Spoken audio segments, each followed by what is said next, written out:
All right, this fucking bad boy's live. All right, here we go. Um, hey guys, what's going on? Welcome back to Make the Jump here from BrickCityBlockade.com podcast network. Your boy Robin Vogt here, and of course, sitting across the way here on Make the Jump is Mr. James Brown. What's going Yeah, on? other boy. Yeah, other boy, as you like to say. Right. How's it What's going, man? up? No, Yeah, not bad, man. man. How you doing today? It's doing good, man. Doing good. We're preparing ourselves for a little nor'easter up here, getting ready for incoming snowstorm, man, and it's an interesting time to be a New Englander right now. It really Yep. is. Because what did you It's let me ask you this? What have you been saying this entire time? Where the hell is Mother Nature? Where the heck has she been? boy, I done said it's goddamn natural. It's December goddamn that's January goddamn 17th in New England. Ain't got no snow on the goddamn ground. It's not friggin' natural. Ought to be I'm looking like Hoth outside. Right now it looks like Mos Eisley. That's a safe assumption too, because come this weekend, it's going to be a lot more like Hoth outside too. Right, it's gonna be terrible. And after they salt the roads, it'll be like great. Oh, not looking forward to the smell of road salts and I'm just not looking forward to the damage it's gonna do to everybody's cars. oof. When spring's going to come around, you got that corrosion, especially if you got an all steel frame car, then you're just screwed. Times like this, I'm glad I don't have a license. I'm sure you and a couple of our listeners too can probably agree with said statement. Not Yep. having to deal with that, but listen, here on Make the Jump, one of the conversations I want to have tonight, James, and it's something I've actually thought about a little bit here, especially heading towards episode 9. And I've been talking actually more recently with Michael Morisi, the author of We Are Mayhem and from Black Star Renegades. And one of the things was really fascinating was this whole conversation surrounding First Order stormtroopers. And this, we've learned through the canon, James, that First Order stormtroopers not necessarily were, much like stormtroopers, they believed in the cause. They believed that the Empire was doing right during the transition from the days of the Republic into the Imperial command. And many of those stormtroopers, it's not that they were forced into that, like I said before, they joined because they felt that there truly were powers beyond what the Emperor had originally thought that were going to threaten life as it was. So they thought, okay, I'm going to fight for this reason. First Order stormtroopers are very different, and we learned that through Finn, was that they were taken at a very young age and essentially mind wiped of their entire past and told that this is what you should believe in, and in many ways, controlled in a way that, you know what, stormtroopers had the right to choose whether they wanted to join the Imperial Academy. We saw that in Solo, or not. These First Order stormtroopers were ripped away from the life that they had to join this cause that they truly didn't know what it meant. And it's a fascinating topic because we see this evolution from choice to having no choice whatsoever. So I don't know where you stand on that, James, but it's a fascinating psyche that we've seen progress within Star Wars, especially when it comes to the First Order stormtroopers. Now, this is something that I'm actually very glad that the Star Wars franchise is doing. And it is something that we've seen repeated across franchises. With SG1, you have the Jaffa, who are Right. the indoctrinated psycho indoctrinated warriors of the gods of Gaul. You have in Warhammer the Imperial Guard and the Space Marines, who are psycho conditioned. The Space Marines are selected from the populace of a planet, psycho and genetically conditioned to be the ultimate soldiers. You have Starship Troopers, which is one of my favorites, where you have the jump infantry who are taken from a very young age and selected through school through standardized testing, whether or not they're going to be a scientist or a soldier or something like that. Right. And you're indoctrinated from birth to think this is, or from a very young age to think that this is the way to live. Now, we've already seen this in the Star Wars universe, not once, but twice. Once was with the academy that Ezra infiltrated, Yes. where you're seeing the very young stormtrooper cadets who are being trained to become the elite. And you also have and I'm not so much going to say the clone troopers, because the clone troopers were bred and engineered for war. Right. They're clones I'm not going to count them in this because they never really had a childhood, which is fucking sad. It really is sad. Right. And then you have the First Order stormtroopers who are again, taken away from you've already had the Jedi who took the kids away, Right. sometimes without consent at a very young age, to train in a certain school of thought and a certain way of life. And now we're seeing the third iteration of this, which is a little bit more extreme in the First Order.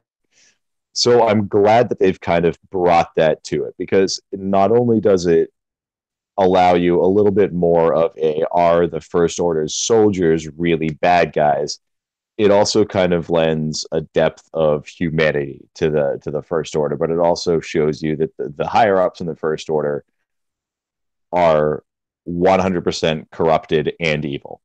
They don't have any sort of concept of human rights, of what's right, of what's wrong.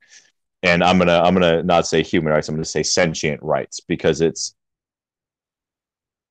Oh, hey, Chris Letty is messaging me about a hotel he needs. Sorry.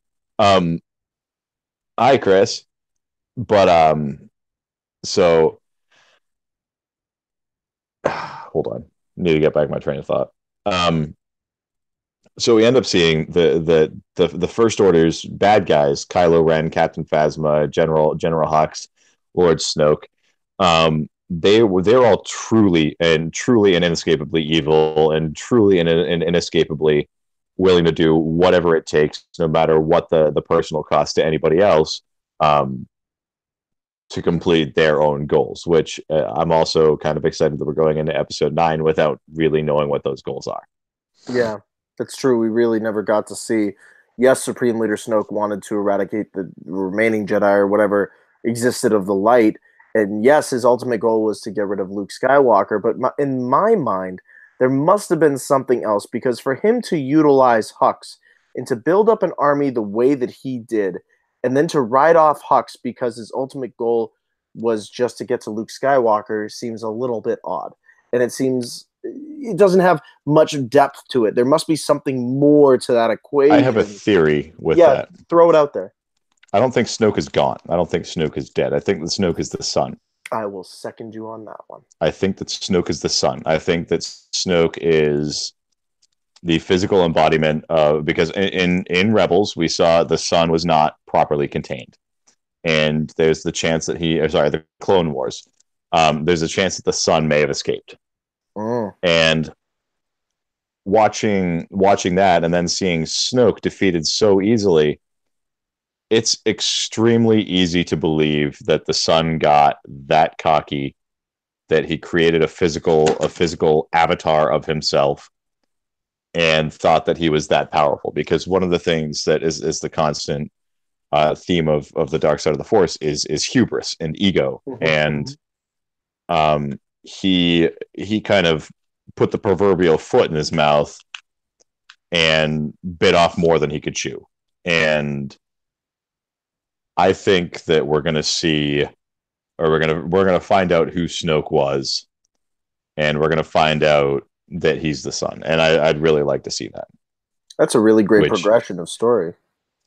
It's entirely possible that Rey, coming from nowhere, was sent up by the father, and I think it'd be really cool if Rey ended up being the daughter. Yeah. And she's a physical personification of that, the physical avatar of that, but through some transition, she doesn't have any memory of that. So it's going to be interesting to see where it goes. We're getting a lot more of the living Force with this.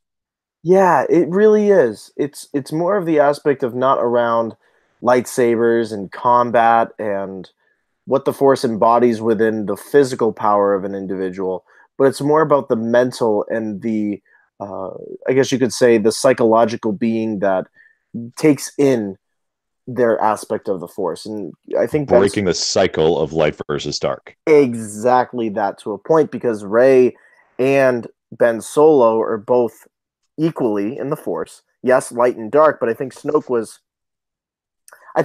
off in a way too, because yes, he sees them as light and dark. I can see where he's coming from on that. But hasn't this sequel trilogy proven to us that either one of those characters can cycle through the light and the dark equally at any time? And at any They're the point, yin, they're the yin and the yang. There's the dark within the light and the light within the dark, and they mhm, represent both sides of that. mhm, And that goes back to the conversation that we had with Dave Hackerson the other day, yes, about the very Eastern philosophies that make themselves very well known in Star Wars. yeah, yeah, it was all cycles really all the way back to that, James.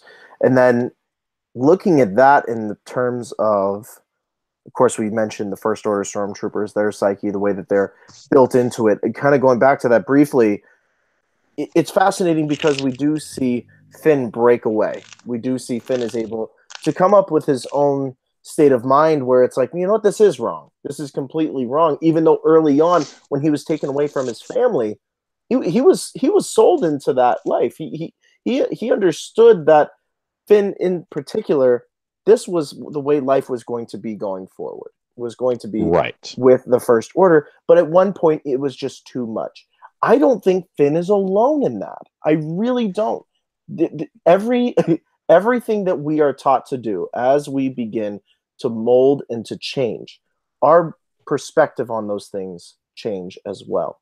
And I think Finn is not the only one. He's the first of many. And in episode 9, one of the fascinating things that I've kind of been trying to wrap my head around is this concept of Finn is the ultimate is I guess the best wording to this is Finn is the ultimate bridge between where he is today and those who were left behind and still Absolutely. believe in it. I would love to see J.J. Abrams have Finn go to some of these people that he knows and be that encouraging voice to say, get out of here before it gets bad, because it's about to get bad. And it's about to go away in a direction that goes beyond what they've told you. And to Yeah. see, in many ways, what we saw with Captain Rex and some of the rest of the clones. They went off. They removed the chips from their heads, and they said, enough is enough with this. I would love to see Absolutely. that perspective. Let's build up another character like Captain Rex, but somebody from the First Order that we have seen play out here. I think Finn is kind of that, but I feel like there's a whole squad of First Order troopers that could easily fit that mold in many, many ways, James. No, I can't disagree with that at all. And I think that we're going to start seeing an insurrection not built out of resistance Mm-hmm. like we've seen, like the rebellion we've seen in the past, but we're going to see a resistance that comes from within the First Order that Yeah. realizes that in order to eliminate in order to eliminate the pattern, we have to break the cycle. And they broke the cycle once, but they weren't careful enough about it. And Mm-hmm. Mm-hmm. admittedly, while most of this is Luke's fault, Right. um, for his moment of weakness, and he acknowledged that. Um, he couldn't understand the fact that at that time the Jedi needed to end when the Empire ended, when the Galactic Civil War ended. Right. And he attempted to recreate the Jedi Order, and then in doing so threw the Force out of balance. And right now the Force is trying to correct itself. So I'm really interested to see where it goes. And having Finn right in the middle of that, in the middle of the the rebellion that would come from within, Right. then having him kind of be at the forefront of that is absolutely fascinating. Yeah. And he's probably one of the characters that has the most depth developed. And I really want to see what happens with Finn and Rose in the near future, because Mm-hmm. that's my favorite character coupling in the entire series. Yeah. So Yeah. As much as people will say what they want about Rose, I think that she came in at the right time in the sequel trilogy. I think Ryan placed her in a sequence within The Last Jedi where Finn was at his weakest point and wanted to run away, yet Rose came in and said, "Hold on, buddy. Hold on a second. You ain't running away from this fight. My sister is just died. She literally just gave herself up for this cause, and you being the big hero that I've heard about, you're willing to run away from that fight, even though it's giving you You're willing to run away from this fight, even though it's given you your entire life back. Like that's a very fascinating way to look at it. And I feel like you're right. Finn and Rose aren't done yet. They have their own thing that they're going to do. Poe Dameron's got his thing to do. And the First Order, I think, is totally going to see a complete split. And James, I'm going to throw this to you on this part. We see in Star Wars Rebels, and you're caught up on Star Wars Rebels now, correct? Absolutely, yeah. Agent, all 4 seasons. We see Agent Callus. And we see the development of that character where he is placed into the Imperial ranks with the understanding that this is the only way of life. This is the only way you are going to lead, and you are going to push us in a direction that is going to give the Emperor the ultimate chance at the Outer Rim. You are going to eliminate these rebels based on Governor Tarkin and then later on Grand Admiral Thrawn's orders. And he comes to realize across the time that, you know what, these rebels might be getting onto something. And they might have some just cause to this war machine that is just continually moving its way across the galaxy.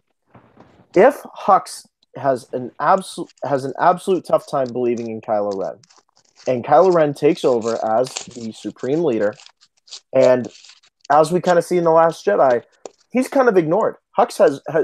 Ren is taking over everything. We don't even see Hux at the very end. It's Ren going into the base and everything else. It's funny to say this because we know where his father went. And his father had a very different mindset about the switch from the Imperial reign to the First Order's reign. And it ended up taking his life. He did not want any part of the First Order. Hux saw that. And I think there's still some of that processing within his mind when it comes to the mindset of the First Order. James, could we see yet another Agent Callus situation where Hux is playing the middle ground now? Because he can't agree with Ren, and we can't see, and he's convinced enough.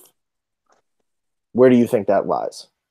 Hux is a psychopath. Okay. If he were going to play the middle ground, he would be a sociopath. Okay. But Hux is not a sociopath. He is a legitimate psychopath. Mm-hmm. He's a psychopath who has been handed a vast amount of power, so he never has to do the killing with his own hands, but he can just order somebody to go do it whenever he wants to. Mm-hmm. The biggest thing that Hux is going to fear, I still need that toolkit, Doobie. The biggest thing that Hux is going to fear is losing that power. And with Kylo Ren being in power, he feels like he's losing it. He's going to start feeling like he's losing it. Because Kylo Ren's going to try and keep his dog on a leash. And he's not going to like being thrust into the background. But he also hates the rebels. He also hates the resistance. I think we're going to see an internal power struggle in between Hux and Kylo and which troops are loyal to each one of them. And that's what's eventually going to tear the First Order apart. I think the resistance is just going to get lucky. With great sacrifice. Absolutely, with great sacrifice. Most of the resistance is already gone. There's like 10 people in one ship left, and it's the Millennium Falcon, which is like 80 years old at this point. Right. So, I mean, the Millennium Falcon was old when Han Solo got it. So, sure, it was. And that's legitimately, A, the only ship that they have, and B, there are about 10 of them on that ship. And they don't really have a whole lot of contacts anywhere else in the galaxy. Yeah, nobody answered them when they were on, or their messages were received, but nobody answered them. But nobody answered them. Right. So their contacts have either given up or have been found out. Right. And I think that like for all we know, there's a First Order stormtrooper sitting on the other end of that communique going, "Ha fuckers, we got you." Right. And legitimately. Right. And if they pull out of their collective fourth point of contact some massive armada, it's not going to be believable. They're at their wits' end. So the internal power struggle, the political friction between Hux and Kylo Ren, especially with Phasma now being out of the picture, is going to tear the First Order apart. Yeah, it's going to explode And from the inside. people say that Kylo Ren, the Captain Phasma's death was, she was an underutilized character. Absolutely, she was underutilized. Absolutely. But her being underutilized in that fashion, it serves as a device to show you how badly Finn wants to, how much Finn believes in this cause. Mm-hmm. He was willing to fight someone that he was 100% outclassed by, and through sheer force of will, defeat her. Yep. Which lends credence to the fact that A, Finn might be force sensitive, Right. and B, sometimes in the heat of battle, shit happens. Seriously. You could have the most powerful warrior in the galaxy, and they get killed by a stray sniper shot on the battlefield. Force sensitive or not, it could happen. Yeah. So Captain Phasma, yeah, her dying was kind of bad luck on her part, but it was one of those shit happens moments that's going to start the ball rolling. That's going to create that snowball effect. That's eventually going to tear the First Order in half from the inside. All those troopers know to do is to take commands from Captain Phasma. That's all they know to Now do. Captain Phasma's gone, and now they have to listen to Kylo Ren. And some of those troopers are going to be like, "Well, this Hux guy makes a little bit more sense." Right. Right. So we're going to Yeah. end up having to have an epic rap battles of history with Kylo Ren and General Hux at some point because, boy. yeah, I mean, it's going to be, oh my God, and Kylo Ren's growing out of that I must be emo phase and He going is. into the phase of holy shit, stuff's happening. I kind of need to stop being a whiny little bitch and realize that I now have this massive military force at my disposal. Call in the Knights of Ren, Yeah. and just restore order. I mean, if he eliminates Hux, he could eliminate that from happening. But I think that Kylo Ren's caught so much up in his own ego that he thinks that Hux is so afraid of him that he's not going to go against him, and that's what's going to be his undoing. And then Hux is going to think they can take on Kylo and the Knights of Ren, and that's going to be his undoing. They're both caught between a rock and a hard place because they both have this massive military might at their command, and there's no telling who's going to fall on which side. Like you said, the resistance gets lucky because the resistance gets lucky because there's so much internal fighting. They don't really have to fight a battle. They really don't. Yep, and they can go in and they can take out the heart of the heart of the First Order without losing a single person if they time it right and if they go in at the correct time with the correct people and wait for the opportune moment, if you will. Yeah, no, because that's what Ren is all about. He's ready. He's all about opportune moments. But I think within the grand spectrum of what JJ could do with Episode 9 too, I think the most fascinating thing amongst all of it is that we have Rey here now. We've talked about the First Order. We have Rey now, who I still believe is definitely going to be used in a way that allows Ben Solo, or Kylo Ren here, to grow even stronger. Like you said, I don't see Rey coming out of Episode 9. I don't see her coming out alive. I think that she is the grand sacrifice in the Force that not necessarily turns Ben. I'm not sold on that just yet. I'd have to see a little bit more evidence to prove that, and maybe we don't get that until December 20th when this hits the theaters.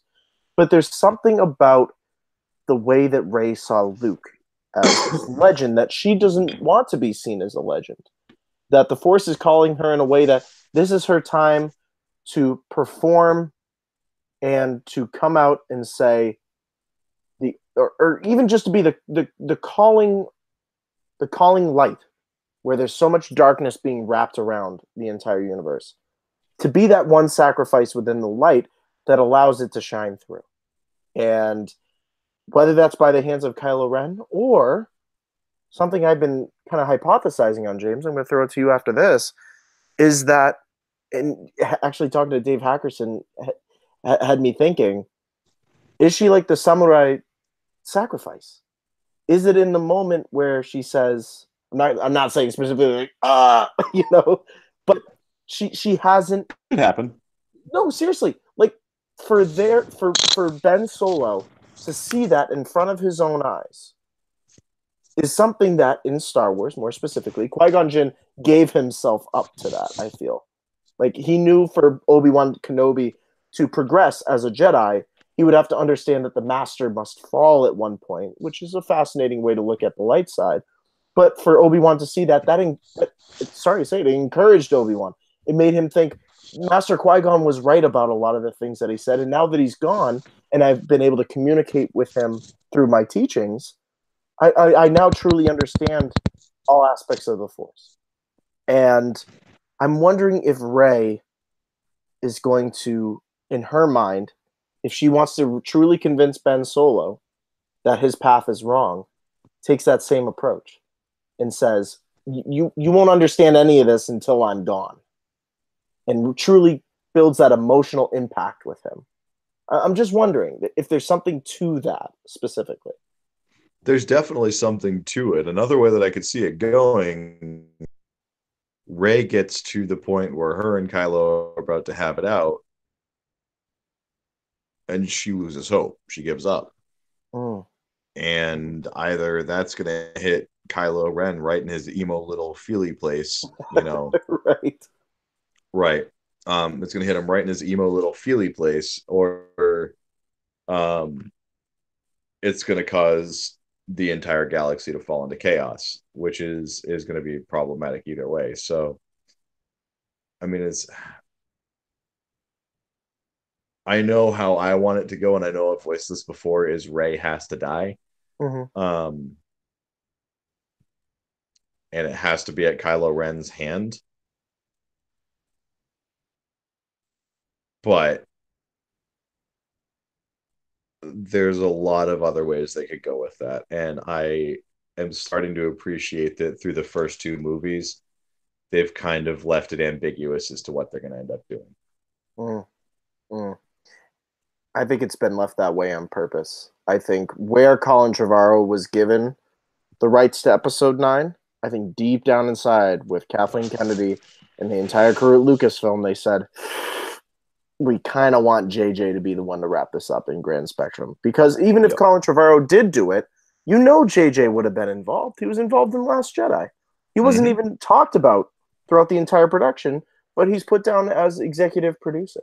So there are certain aspects where it's like, yeah, Colin Trevorrow's path was probably a very interesting one, but it just didn't make sense in terms of, like you said, the first two films. And JJ has always been known for wrapping up films in a very, or even just a sequence of films, in a very interesting way. He leaves them very open-ended, but at the same time does answer questions.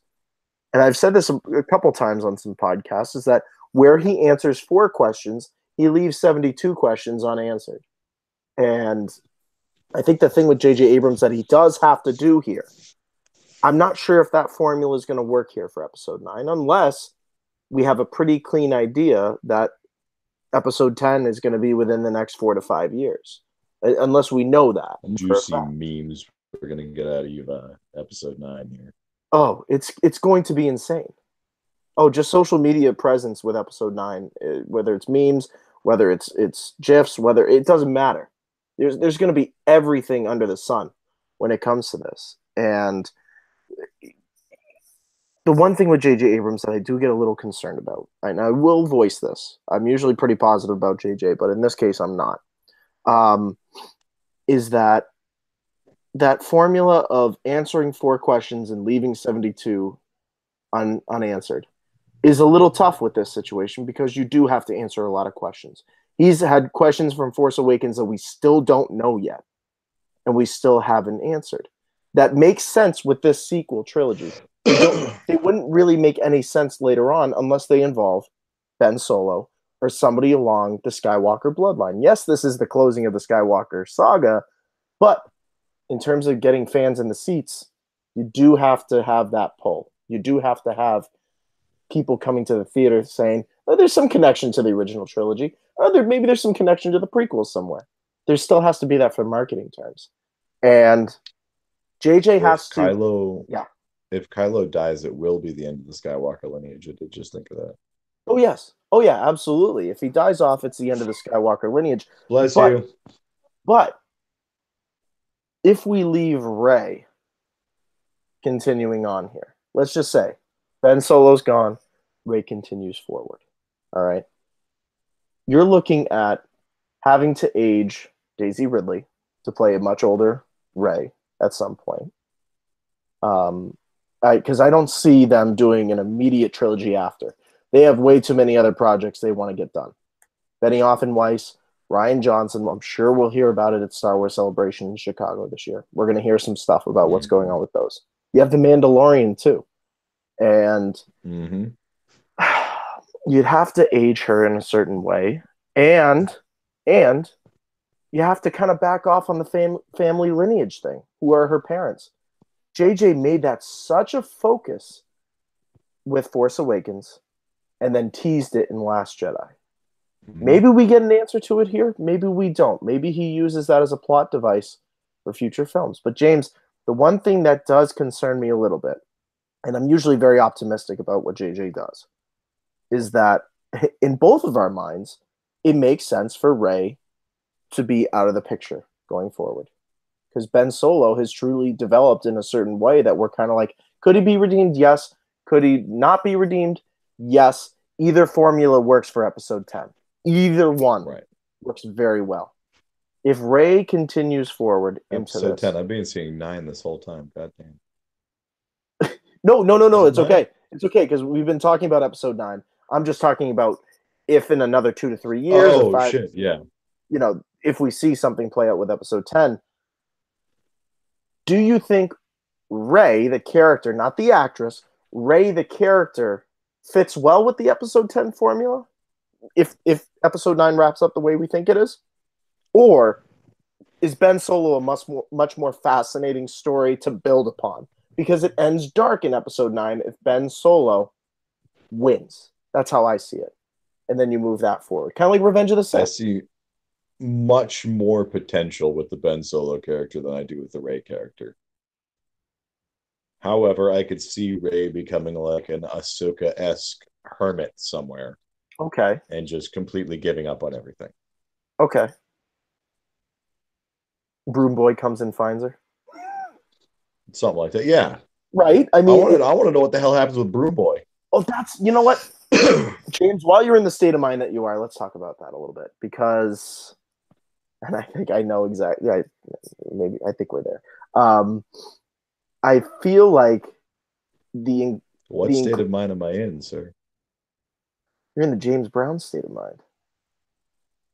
Big old smiles from James. I knew that was right.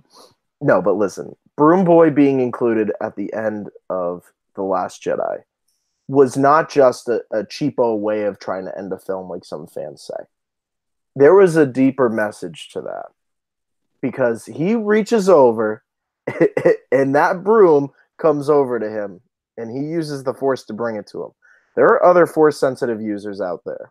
And whether Rey uses them to try to start a new order, much like Luke tried to do, or does she leave them untouched? And when everything goes down in episode 9, based on how much of a time jump we see, does somebody like Broom Boy and these others come up and rise above what the First Order is even expecting, or what Snoke ever expected, what Ben Solo ever expected? Because for force sensitive users other than Rey to be existing in the galaxy, and we see that, J.J. Abrams and Ryan Johnson are teasing that there's something more to this. It's not just Rey. There's something more to the Force than just those two characters.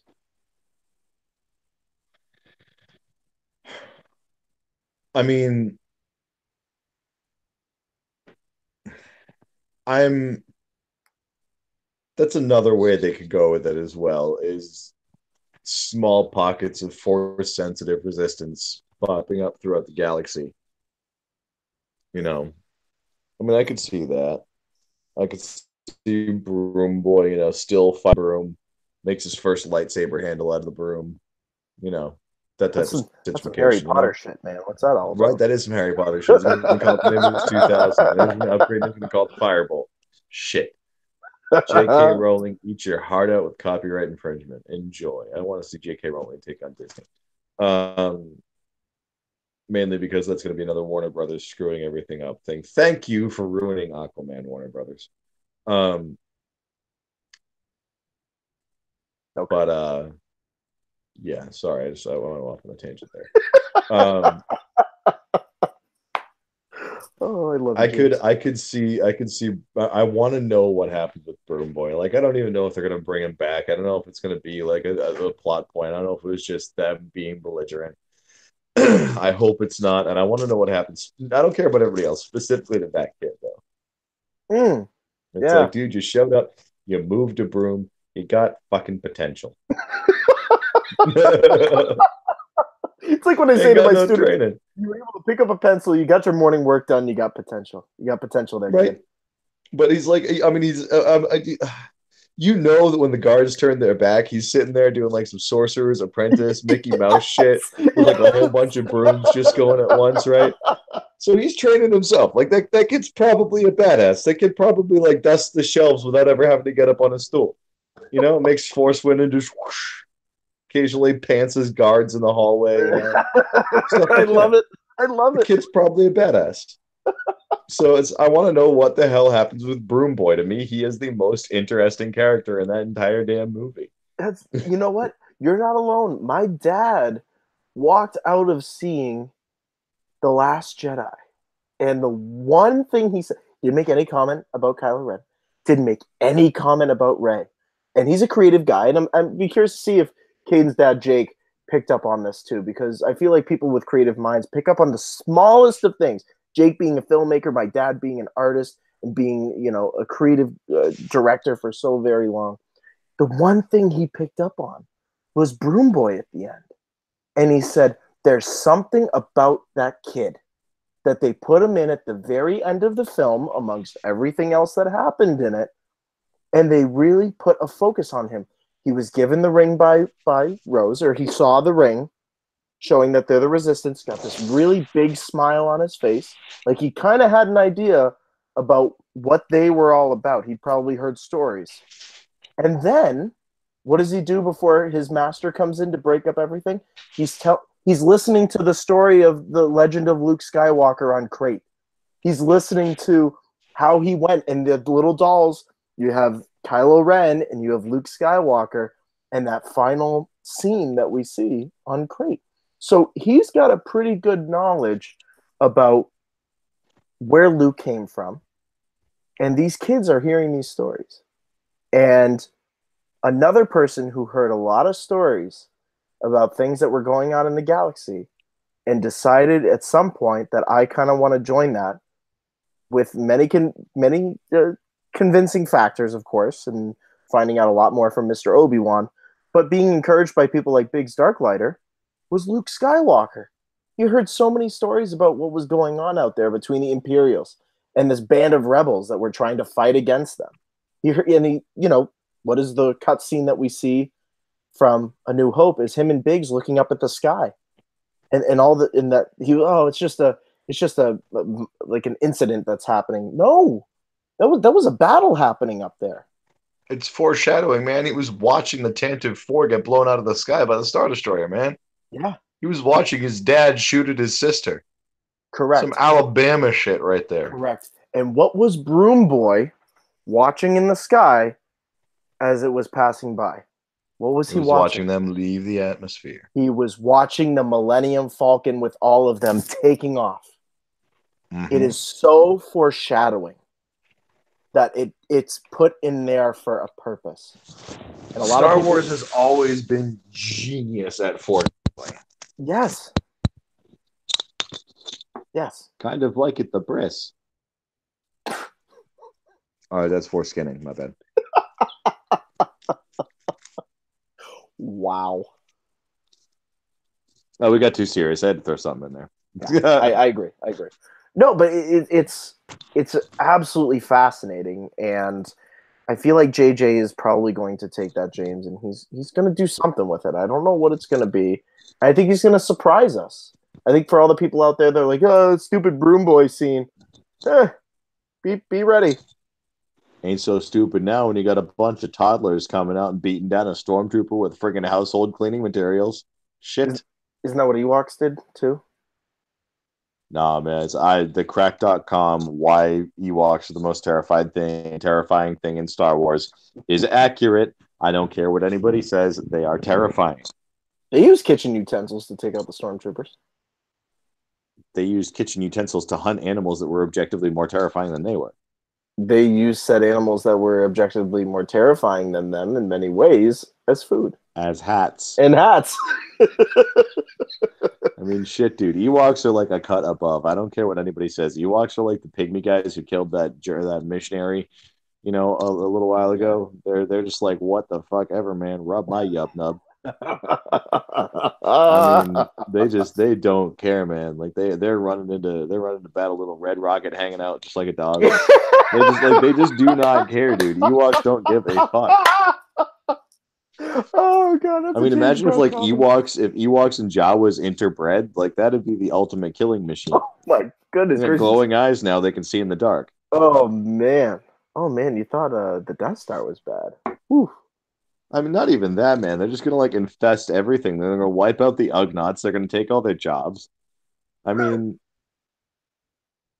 oh man, don't ever bring a Jawa to Endor or an Ewok to Tatooine. A bad idea. Bad idea. Absolutely. Now, James, before we wrap up our Star Wars conversation here on Make the Jump, the one thing I do have to ask you, and I teased you pretty bad on social media, was I sent you a little teaser of a certain Warhammer product that's coming out very, very soon. And the first thing I thought about was James's nerd area is about to get fucking 10 times more serious when these bad boys come out. What did I tease to you? What was that picture was it I sent again? to you? What was that picture I sent to you from a When certain was company? this? Buddy, it was in your Facebook messages. I took a screenshot and I sent it over to you. Buddy. You get a lot of things. I know. Are you high? Shh. Don't let them know. Do you need to like? No, I sent Oh, the you. Warhammer Funko Pops. Oh Uh-huh. my god, dude. They've been teasing a Warhammer movie, whether it's animated or live action, for years, decades. There's so many great fan films out there. The animations, like the cutscenes, are on point. There's a whole barely tapped universe there. And the thing is, they tried to do it with Dungeons and Dragons. They tried to make the Sci-Fi Yeah, Channel original, Dungeons and Dragons movies and that's all that. right. They haven't tried to do that with Warhammer. And I said this with Caden the other day that there are 13.8 billion years of canonic history in Warhammer 40K. It is the single largest franchise that I am aware of in sci-fi. Yeah. And if you and I also had this conversation with Caden, and I love the fact that Eckhart's Ladder does a lot of these videos. Yeah. If you took a character from another universe and put them into the Warhammer universe, how long would they survive? Oh yeah. And the answer is they wouldn't. It doesn't matter who it Yeah. is. And there's been a few that he's like, well, they could do this. The only one that I've ever been found believable is if Doom Guy went into. That's the only one. I mean, he's going to make right for the Eye of Terror, and he's going to fight every single demon he can find. That's what he exists for.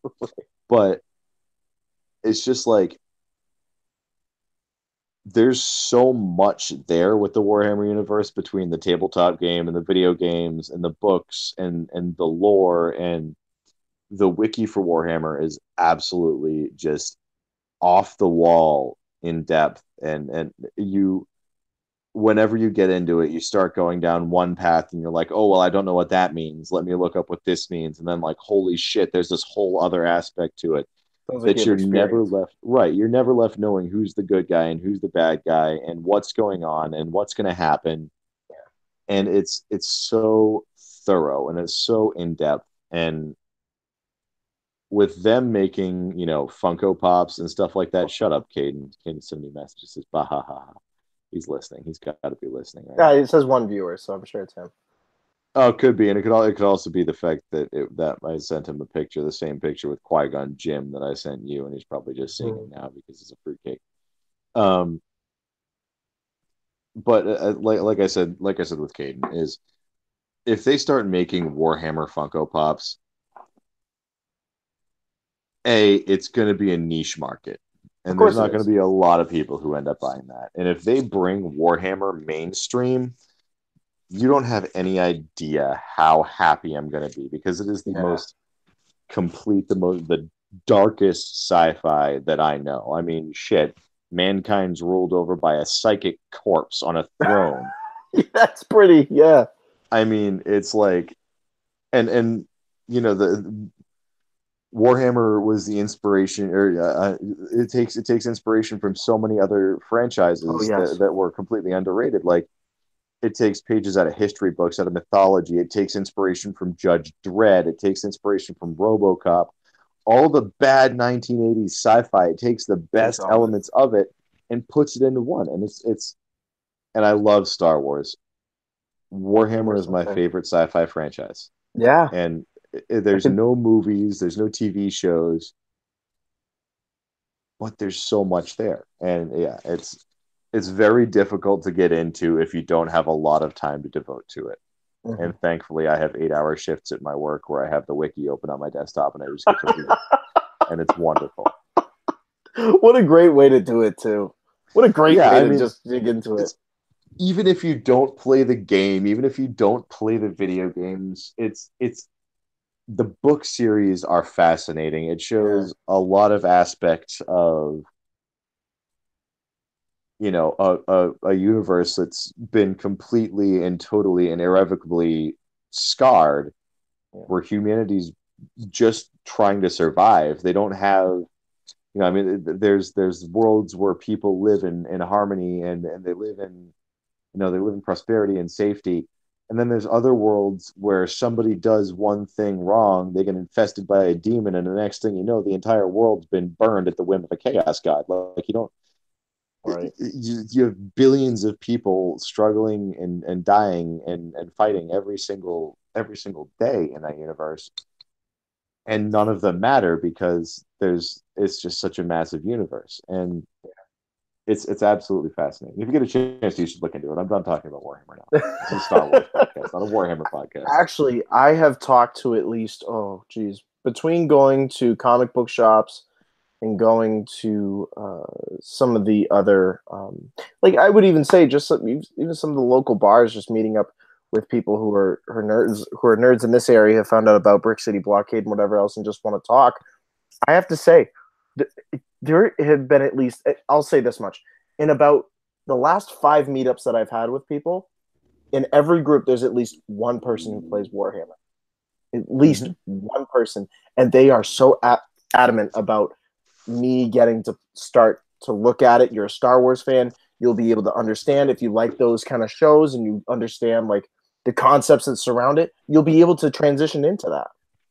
I have a book for you to read. Then next time I see you, I'm Yes. I'm going to pass it off to you. Yes. Um, it's a very simplistic take on Warhammer, and Mm-hmm. it's not doesn't have anything to do with the game. It just has to do with the lore, and I think you'll Mm-hmm. enjoy it because it has a lot of the same aspects as Star Wars, and it definitely has a lot of the same overarching themes. Oh, nice.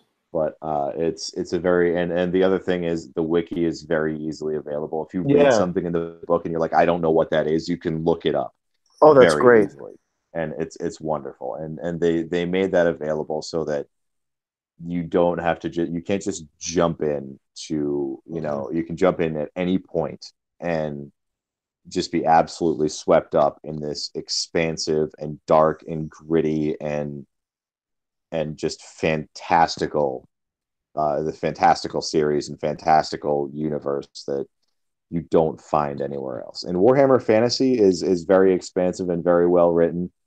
40K just takes it to a whole other level. Yeah. Yeah. That's what I've been hearing and everything. So, blockaders out there, get into Warhammer. Take a look Get at into it. Warhammer. Yeah. It Don't sounds let like, it take over your life. Don't spend $25,000 on models like I did at one point. yeah. I mean, do if you want Games Workshop to love you, and if you really like the tabletop games. But Warhammer is fantastic. Y'all will love it. That's awesome. Great recommendation there from Mr. James Brown. But I feel like we've gotten to that point in Make the Jump where you probably should go. I have to do a shout out real Yes, quick, please and do. Please do. I have to call recognition to someone that there was a little bit of friction with Oh, in yes. the recent past. And I got a package on my doorstep today, Yeah, and there was a little bit of friction between myself and us and Mr. Stephen Kirk with the last event, and sure. that's no secret. Yeah, no. But Steve Kirk remembered that I was a big fan of Babylon 5. And he also remembered that I was a big fan of Claudia Christian from Babylon 5. Yeah. So he goes and he sends me 4 autographed pictures of her from when she came to his last con, just because he could. And Wow. Steve, I appreciate it, man. That's absolutely wonderful. It kind of made my day a little bit, just coming, not really knowing what to expect opening up this package and just finding something that cool in there. So thank you, Steve. I appreciate you. Well done, Steve Kirk. Well done. It's Well done.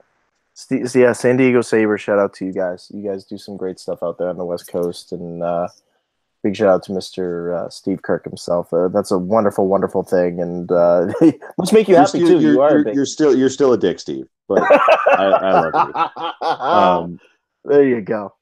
There you go. Anyway, you were saying, bud. Yeah, no, we've gotten to that time of the show after the Steve Kirk shout out. It's a little thing we like to call here on the podcast network. What is that, Mr. James Brown? Plug time. Mr. James Brown, where can the good people find you across social media? You can find me on the Brick City Blockade Network.com, BrickCityBlockade.com homepage. You can also find me on the Brick City Blockade Podcast Network on various shows. You can find me on Twitter at I'm Not Really Him 9, on Instagram at VoiceOverActing1212.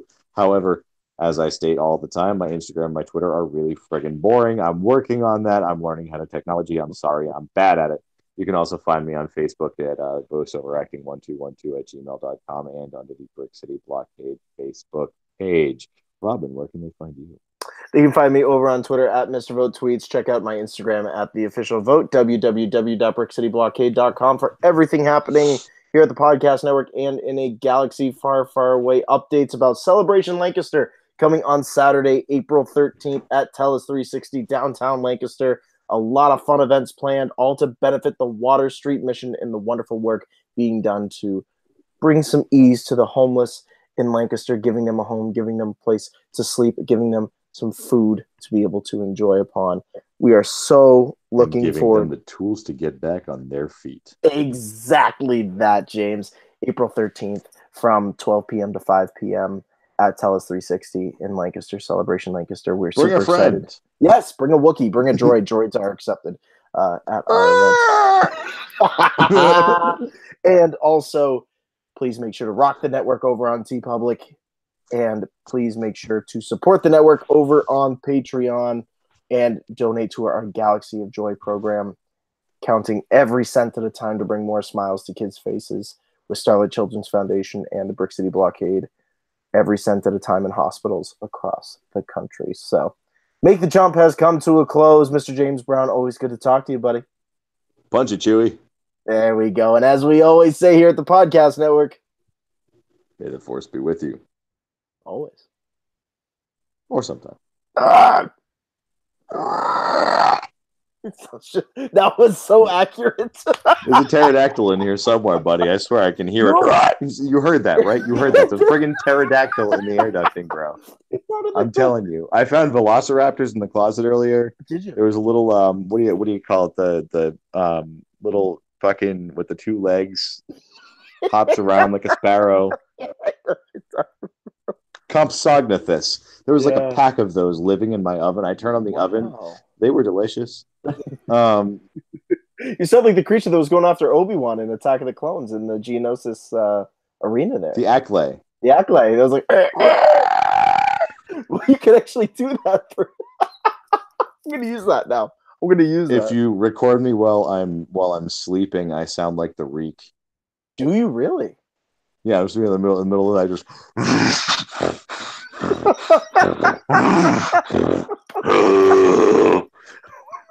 Wow. It's very accurate.